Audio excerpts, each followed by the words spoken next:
नमस्कार विद्यार्थियों, BR school के इस YouTube चैनल में आप सभी का स्वागत है।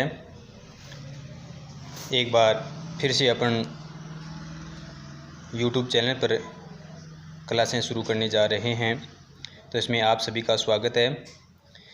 और मैं आपसे ये आशा करता हूँ कि पिछले जो वीडियो आपने पढ़े देखे वो अपनी नोटबुक में लिख लिए होंगे, और किसी भी विद्यार्थी ने नहीं लिखे हैं या किसी कारणवश बाद में जुड़े हैं तो वो पिछले वीडियो आराम से देख करके और अपनी हिंदी व्याकरण की नोटबुक में लिख लें और अच्छी तरह से इसको समझ लें। कोई चीज़ समझ में नहीं आती है तो वो जब विद्यालय खुलेंगे तो उसमें उसको अच्छी तरह से समझा दिया जाएगा। तो आज अपन एक नए टॉपिक की शुरुआत कर रहे हैं और वह उस टॉपिक का शीर्षक है वचन। तो आज अपन वचन पढ़ेंगे। वचन किसे कहते हैं, उसके कितने भेद होते हैं और इसके उदाहरण, और लास्ट में इसके अभ्यास प्रश्न भी करेंगे। तो सबसे पहले अपन वचन की परिभाषा जानेंगे कि वचन कहते किसे हैं। तो जिस संज्ञा शब्द से किसी वस्तु या प्राणी के एक या अनेक होने का बोध हो उन्हें वचन कहते हैं। यानी साधारण भाषा में अपन ये कहें कि कोई भी हमारे सामने शब्द है और उस शब्द से हमें ये पता चल रहा है कि इसमें या तो एक व्यक्ति या एक वस्तु या एक प्राणी है या एक से अधिक है। तो इसका जिस शब्द से पता चल रहा है उसे ही क्या कहते हैं, उसे वचन कहते हैं।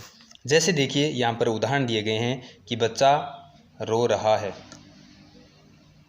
बच्चा रो रहा है, तो इसमें वचन कौन सा हो गया, यानी पता चल रहा है कि एक बच्चा रो रहा है। बच्चे रो रहे हैं, यानी बहुत से बच्चे वो रो रहे हैं। अच्छा, लड़का खेल रहा है, यानी इससे पता चल रहा है कि एक ही लड़का है वो खेल रहा है। लड़के खेल रहे हैं, यानी एक से अधिक लड़के हैं। तो मेरी बात समझ में आ गई होगी आपके कि वचन कहते किसे हैं। किसे कहते हैं कि जिस संज्ञा शब्द से किसी वस्तु या प्राणी के एक या अनेक होने का बोध हो उसे वचन कहते हैं। या जिस संज्ञा शब्द से किसी वस्तु, व्यक्ति या प्राणी के एक या अनेक होने का बोध हो उसे वचन कहते हैं। एक या एक से अधिक होने का बोध हो उसे वचन कहते हैं। समझ गए? तो वचन किसे कहते हैं कि जिस संज्ञा शब्द से किसी वस्तु या प्राणी के एक या एक से अधिक होने का बोध हो उसे वचन कहते हैं। ठीक है, आगे चलते हैं। अब अपन वचन के भेद पढ़ेंगे। तो वचन के भेद कितने होते हैं? वचन के भेद तो हिंदी वर्णमाला में वचन के दो भेद होते हैं। कितने भेद होते हैं? दो भेद होते हैं, एक वचन और बहुवचन। एक वचन किसे कहते हैं?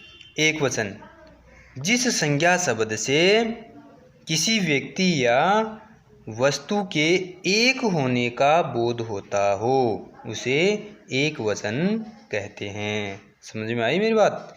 एक वचन किसे कहते हैं? एक वचन यानी जिस संज्ञा शब्द से किसी व्यक्ति या प्राणी के एक होने का बोध हो उसे एक वचन कहते हैं, और जिस संज्ञा शब्द से किसी व्यक्ति, वस्तु या प्राणी के एक से अधिक होने का बोध हो उसे बहुवचन कहते हैं। तो आइए अपन अलग अलग जानेंगे इसके भेद, एक वचन और उसके उदाहरण। तो एक वचन की परिभाषा हमने पढ़ी। किसे कहते हैं एक वचन? एक वचन जिस संज्ञा शब्द से किसी व्यक्ति, वस्तु या प्राणी के एक होने का बोध होता हो उसे एक वचन कहते हैं। अब इन वाक्यों को ध्यान से पढ़ो। उदाहरण दिए गए हैं, जैसे लड़का फुटबॉल खेल रहा है। तो इस वाक्य को पढ़ते ही हमें पता चल रहा है कि एक अकेला लड़का है वो फुटबॉल खेल रहा है। दूसरा वाक्य लड़की नृत्य कर रही है। तो जैसे ही वाक्य पढ़ा हमें पता चल गया कि एक ही लड़की है जो नृत्य कर रही है। बकरी घास चर रही है। ये तो नहीं यहाँ की बकरियाँ घास चर रही, तो वो किस में आ जाएगा फिर? बकरियाँ, यानी बहुवचन में आ जाएगा। तो एक बकरी है, बकरी घास चर रही है। तो ये किस के उदाहरण हो गए? एक वचन के। जैसे कविता पाठ पढ़ रही है, तो इसमें कौन सा वचन हो गया? एक वचन हो गया। ठीक है। अच्छा आगे चलो, दूसरा भेद कौन सा था? बहुवचन। तो बहुवचन किसे कहते हैं? परिभाषा दोबारा से सुन लीजिए कि जिस संज्ञा शब्द से किसी व्यक्ति, प्राणी या वस्तु के एक से अधिक होने का बोध हो उसे बहुवचन कहते हैं। एक से अधिक होने का बोध हो। ठीक है। जैसे लड़के पतंग उड़ा रहे हैं, बहुत से लड़के हो गए ना, यानी एक से अधिक हो गए। लड़के जूते साफ कर रहे हैं। कक्षा में छात्र पढ़ाई में मगन हैं। तो कक्षा में बहुत से छात्र हो गए। समझ गए मेरी बात? तो ये किस वचन के उदाहरण हैं? ये बहुवचन के उदाहरण हैं। समझ में आ रही है ना मेरी बात? हाँ। तो परिभाषा, उसके बाद भेद, और अब अपन इसके दो प्रश्न कर लेते हैं। अभ्यास प्रश्न कि प्रश्न कैसे बनते हैं। तो पहला अभ्यास प्रश्न आपके सामने, ध्यान से पढ़ना इसको, कि स्त्रियां गा रही हैं। इस वाक्य में एक रेखांकित शब्द है, कौन सा है बताओ? स्त्रियां। शाबाश। तो इसमें स्त्रियां शब्द है, उसमें वचन बताना है। एक वचन है या बहुवचन? स्त्रियां गा रही यानी बहुत सी स्त्रियां गा रही यानी एक से अधिक है, तो इसका मतलब इसमें बहुवचन हो गया। हाँ। तो अगला जो अपना प्रश्न है, दूसरा प्रश्न, वो है वचन कितने प्रकार के होते हैं? वचन कितने प्रकार के होते हैं? तो वचन हमने अभी पढ़े हैं, 2 प्रकार के होते हैं या 3 प्रकार के होते हैं या 4 प्रकार के या 5 प्रकार के? तो सभी को पता ही है वचन कितने प्रकार के होते हैं। हिंदी के अंदर वर्ण है वो 2 प्रकार के होते हैं। कौन कौन से? एक वचन और बहुवचन। समझ आ गई मेरी बात?